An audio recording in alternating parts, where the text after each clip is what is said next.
Okay guys, today I'm going to tell you about how to do some shortcuts when it comes to formal charges using some patterns. Now, the method that we've already talked about and we learned in Gen Chem is still valid. You can always use that. But here, we're going to make a table talking about oxygen, nitrogen, and carbon. And if you happen to have your periodic table handy, great. If not, you can just use mine. So let's look at when atoms are neutral first. All right, carbon is the cornerstone of organic. If you haven't figured out already, carbon always has 4 bonds and no lone pairs. And that's how we figure out how many hydrogens, so that's when carbon is neutral. Now, as we go across here, and I know we haven't drawn too many molecules yet, nitrogen would generally have 3 bonds and 1 lone pair to be neutral. And then as we go across again, oxygen, 2 bonds and 2 lone pairs to be neutral. And so if you need to look at some of the Lewis structures or skeletal structures that we've drawn before to prove this to yourself, by all means do that. So nitrogen, 1 less bond, 1 more lone pair to stay neutral. Oxygen, 2 bonds, 2 lone pairs to have a formal charge of 0. Now, in order to make it negative, to have a negative formal charge.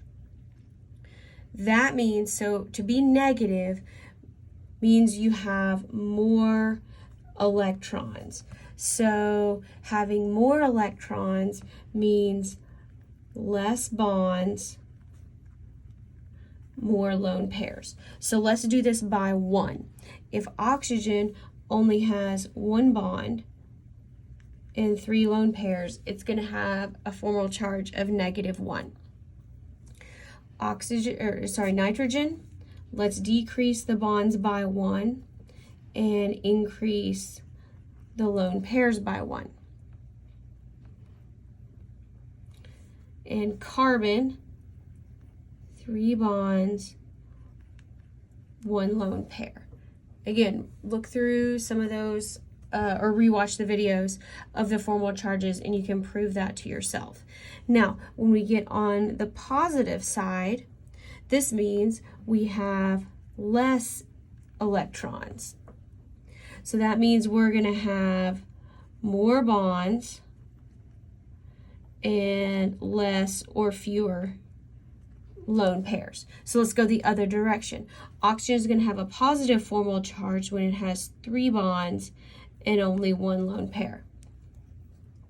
Nitrogen when it has 4 bonds and 0 lone pairs. Now, carbon is very tricky, and you'll need to look through some of the structures. This doesn't quite follow the pattern, because how can we can't have -1 lone pairs. So the answer here is 3 bonds and 0 lone pairs. And how do you know that? Because in our skeletal structure, hydrogens are implied. So how do you know that there's only 3 bonds? And the answer is in the short abbreviated skeletal structure, you don't. So the way that you know that carbon has a +1 formal charge is it's always going to have a plus on there. And that means you have 1 less hydrogen. So here, let me draw only like 1 hydrogen on there instead of 2. So work through maybe some of the formal charges that we've already done, prove this to yourself, or just kind of keep this little chart that you've drawn handy.